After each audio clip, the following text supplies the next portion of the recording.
அமித்ஷாவிடம் பேசியது என்ன? எடப்பாடியின் வெற்றி பயணம், அதிர்ச்சியில் செங்கோட்டையன்.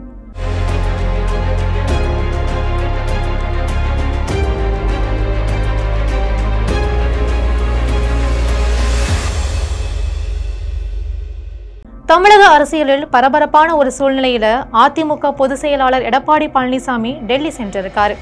அவர் உள்துறை அமைச்சர் அமித்ஷாவை சந்தித்து என்ன பேசினார், அமித்ஷா வீட்டில் என்ன நடந்தது என்பது பற்றிய தகவல் வெளியாகியிருக்கு. அதிமுகவை ஒருங்கிணைக்க வேண்டும் என கடந்த செப்டம்பர் 5ஆம் தேதி முன்னாள் அமைச்சர் செங்கோட்டையன் திடீரென போர்க்கொடி பிடித்திருக்காரு. இது தொடர்பாக எடப்பாடி பழனிசாமி முடிவெடுப்பதற்கு 10 நாள் கெடு விதித்திருக்காரு. இதனைத் தொடர்ந்து செங்கோட்டையன் அமைப்பு செயலாளர் மற்றும் மாவட்ட செயலாளர் பதவியில் இருந்து எடப்பாடி பழனிசாமி அதிரடியா நீக்கியிருக்காரு.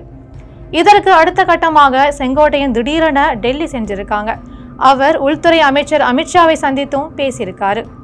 அதே சமயம் டெல்லி வந்த செங்கோட்டையன் உள்துறை அமைச்சர் அமித்ஷாவை சந்திக்கவில்லை என அமைச்சர் அலுவலகம் ஒரு தகவல் தெரிவித்தது குறிப்பிடத்தக்கது.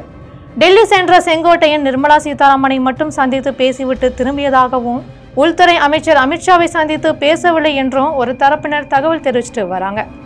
நேபாள கலவரம் உள்ளிட்ட பல பிரச்சனைகள்ல உள்துறை அமைச்சர் அமித்ஷா மிகவும் பிஸியாக இருந்ததால் யாரையும் சந்திக்கவில்லை என சொல்லப்படுது. இருந்த போதிலும் செங்கோட்டையன் டெல்லி சென்று திரும்பிய நிலையில எடப்பாடி பழனிசாமியின் திடீரென டெல்லிக்கு பயணம் மேற்கொண்டிருக்காரு. டெல்லி சென்ற அவர் அங்கு துணை குடியரசுத் தலைவராக தேர்ந்தெடுக்கப்பட்ட தமிழ்நாட்டை சேர்ந்த ராதாகிருஷ்ணனை சந்தித்து வாழ்த்துக்கள் தெரிவிச்சிருக்காரு. இதன் பின்னர் பாரதிய ஜனதா கட்சி தலைவர்களில் ஒருவரான ஜே.பி. நட்டாவை சந்தித்த எடப்பாடி பழனிசாமி உள்துறை அமைச்சர் அமித்ஷாவை சந்தித்தும் பேசியிருக்காரு. ஒரு இனோவா காரில் எடப்பாடி பழனிசாமி, எஸ்.பி. வேலுமணி, சி.வி. சண்முகம் ஆகியோர் சென்றிருக்காங்க.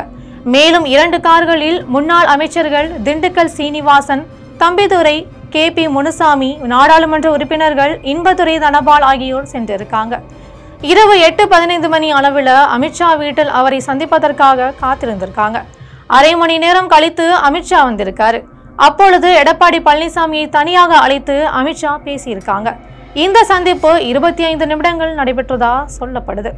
அப்பொழுது டிடிவி தினகரன், ஓ பன்னீர்செல்வம், சசிகலா ஆகியோரை இணைப்பது குறித்து அமித்ஷா பேசியிருக்காங்க. அவர்களை இணைப்பதன் மூலம் அதிமுக பலம் பெறும், பாஜகவினரும் இதனை விரும்புகிறார்கள், எனவே நல்ல முடிவாக எடுங்கள் என எடப்பாடி பழனிசாமியிடம் அவர் கேட்டிருக்காரு. ஆனால் எடப்பாடி பழனிசாமி தனது முடிவுல தீர்க்கமா இருந்திருக்காங்க. டிடிவி தினகரன், ஓ பன்னீர்செல்வம் ஆகிய இருவரையும் எந்த காரணம் கொண்டும் கட்சியில் சேர்க்க முடியாது, அதே வேளையில் அவர்களுக்கு ஒன்றும் மிகப்பெரிய வாக்கு வங்கி இல்லைன்னு குறிப்பிட்டிருக்காங்க.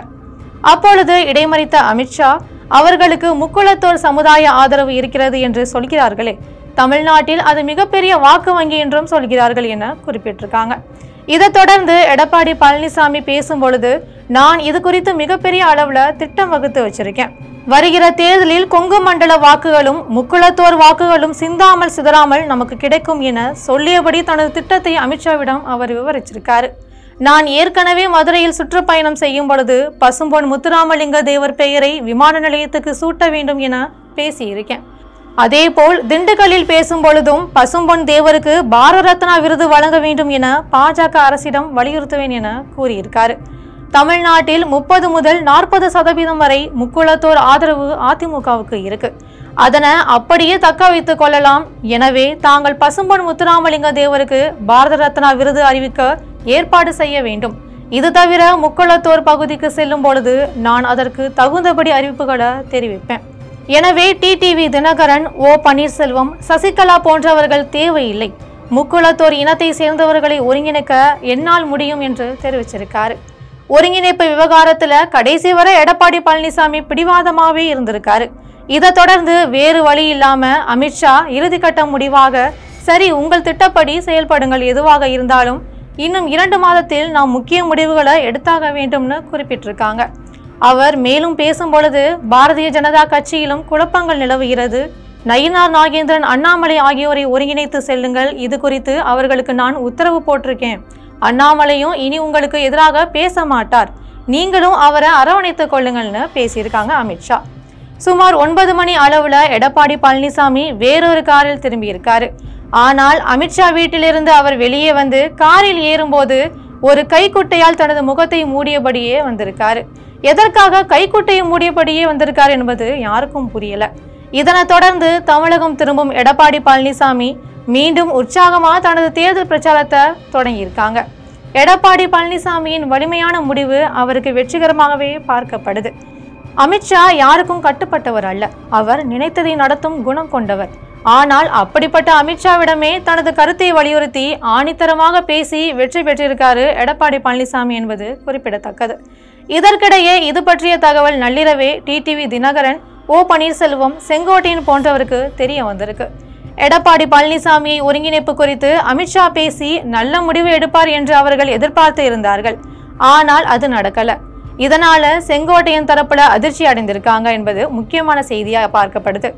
எடப்பாடி பழனிசாமியை ஒருங்கிணைப்பு குறித்து அமித்ஷா பேசி நல்ல முடிவு எடுப்பார் என்று அவர்கள் எதிர்பார்த்து இருந்தார்கள். ஆனால் அது நடக்கல. இதனால செங்கோட்டையன் தரப்புல அதிர்ச்சி அடைந்துள்ளதா முக்கிய செய்தி வெளியாகி இருக்கு. இதற்கிடையே வேறு வழி இல்லாமல் டிடிவி தினகரன், ஓ பன்னீர்செல்வம் போன்றோர் எல்லாரும் விஜய் தலைமையிலான தமிழக வெற்றி கழகம் பக்கம் திசை திரும்ப ஆரம்பிச்சிருக்காங்க.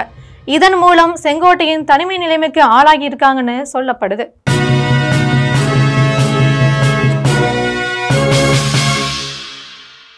உடனுக்குடன் அப்டேட் தெரிந்து கொள்ள ஜெம் டிவி தமிழ் ஆப்பை இன்ஸ்டால் செய்யவும்.